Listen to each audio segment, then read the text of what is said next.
3 দিন হলো মামার বাড়িতে এসেছে।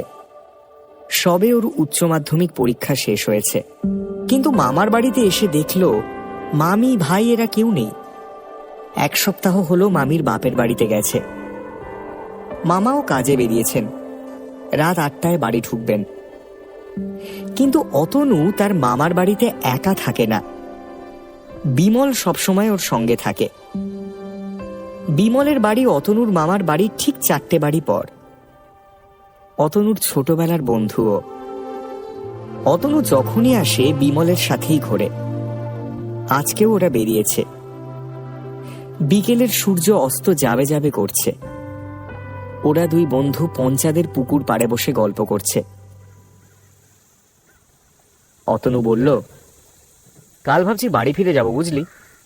বিমল বলল, কেন রে, এই তো সব এলি। দোষ, মামি ভাই কেউ নেই, মামাও তো সেই কোন রাতে ফেরে। আরে তা কি হয়েছে, আমি আছি তো, তোর জিগরি দোস্ত। তা ঠিক। এই শোন না, বলছি ওই পশ্চিম পাড়ার ওই দিকটা চ না একবার। এতবার এসেছি, ওই দিকটায় একবারও যাইনি, চ না।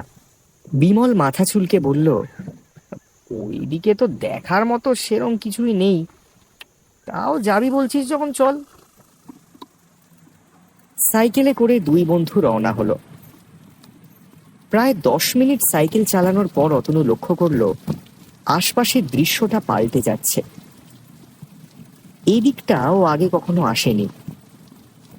রাস্তার দুপাশে শুধু ফাঁকা জমি, মাঝে 1-2 বাড়ি থাকলেও দূর থেকেই বোঝা যাচ্ছে সেখানে কেউ থাকে না। কিছু পরে হঠাৎ অতনু বলল, এই থামা থামা থামা থামা। বিমল ব্রেক কষল।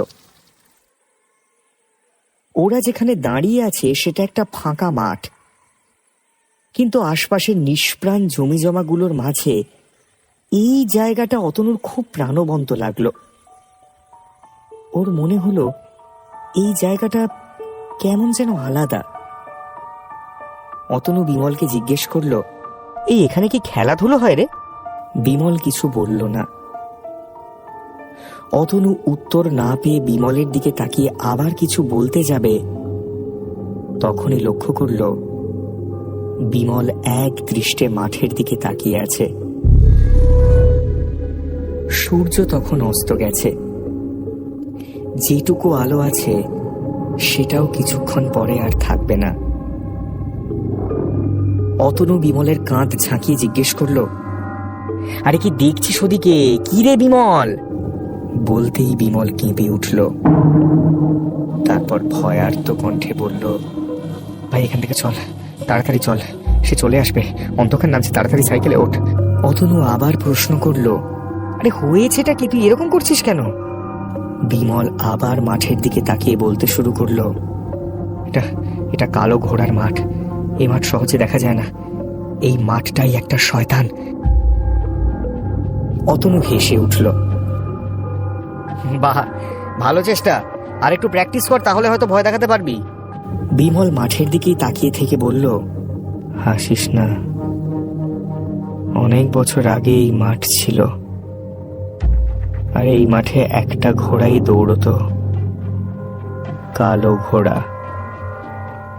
তার গতির সাথে কোনো ঘোড়া পেরে উঠত না। এই মাঠেই সেই ঘোড়া প্র্যাকটিস করত তার মালিকের সাথে। কিন্তু একদিন কয়েকজন সাহেব এসে সেই ঘোড়া আর তার মালিককে খুন করে এই মাঠেই পুঁতে দিয়েছিল। কিন্তু তাও নাকি এখনো অনেকেই সেই ঘোড়ার আওয়াজ শুনতে পায়। তাড়াতাড়ি সাইকেলে ওঠ, এখানে আর 1 সেকেন্ডও না, তাড়াতাড়ি ওঠ। অতনু দেখল চারপাশ অন্ধকার হয়ে এসেছে। অগত্যা সে সাইকেলে উঠে বসল। বিমল সাইকেলে চড়ে ঝড়ের গতিতে সাইকেল চালাতে শুরু করলো। আশেপাশে কোনো আলো নেই। বিমল কোনো দিকে না তাকিয়েই সাইকেল ছোটাচ্ছে। কিছুক্ষণ পর বিমল সাইকেলের ব্রেক কষল। আকাশে চাঁদ উঠেছে, কিন্তু এ কি? চাঁদের আলোয় অতনু তাকিয়ে দেখল ওরা সেই মাঠটার সামনেই দাঁড়িয়ে আছে। বিমল ঘন ঘন নিঃশ্বাস নিচ্ছে। আমি তোকে বলেছিলাম এই মাঠ সাধারণ নয়, এবার সাধারণ নয়। বিমল সাইকেল থেকে নেমে দৌড়তে শুরু করলো। অতনু কিচ্ছু বুঝতে পারছে না কি ঘটছে। ও নিজেও বিমলের পেছনে ছুটতে শুরু করলো। অতনু ছুটতে ছুটতে বলল, বিমল, বিমল দাঁড়া, কোথায় কোথায় যাচ্ছিস? আরে দাঁড়া, দৌড়চ্ছিস কেন? বিমল বলল, আমি জানি না, আমি কিচ্ছু জানি না, আমার পা নিজে থেকেই চলছে, আমার পা। কিছুটা দৌড়ে অতনু দেখতে পেল বিমল বসে পড়েছে। অতনু দৌড়ে ওর পাশে গেল। চিৎকার করে অতনু বলল, আরে ভাই, কি হয়েছে? পাগল হয়ে গেছিস নাকি? বিমল কোনো উত্তর দিল না, শুধু হাতটা তুলে একটা জায়গা দেখালো। বিমলের সারা মুখে আতঙ্ক ফুটে উঠেছে।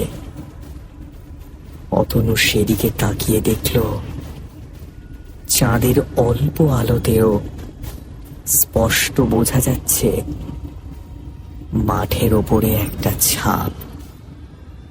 অতনু জিজ্ঞেস করলো, এগুলো কিসের ছাপ? বিমল কাঁপা কাঁপা গলায় বলল, বুঝতে পারছিস না? কালো ঘোড়া, কালো ঘোড়া। এইবার অতনুর মনে পড়ল কলকাতার ময়দানে ভেজা মাটির উপর এরকম ছাপও দেখেছে, ঘোড়ার খুরের ছাপ। ওরা এতক্ষণ লক্ষ্য করেনি ওদের চারিপাশে অন্ধকার জমাট বেঁধেছে। গোটা মাঠটা যেন অন্ধকার ঘিরে ফেলছে। তার মধ্যে ওরা দেখতে পেল ওদের সামনে দুটো জ্বলন্ত চোখ এগিয়ে আসছে। ভয়ে দুজনের শরীর পাথর হয়ে গেল। চোখ দুটো ধীরে ধীরে ওদের দিকে এগিয়ে আসছে। এর মধ্যেই অতনু অনুভব করলো ওর ঠিক কাঁধের কাছে একটা শীতল বাতাস। চোখ দুটো থেমে গেছে, আর এগোচ্ছে না। ঠিক তখনই ওরা শুনতে পেল ওদের পিছন দিক থেকে একটা ঘোড়ার ডাক, কালো ঘোড়ার ডাক।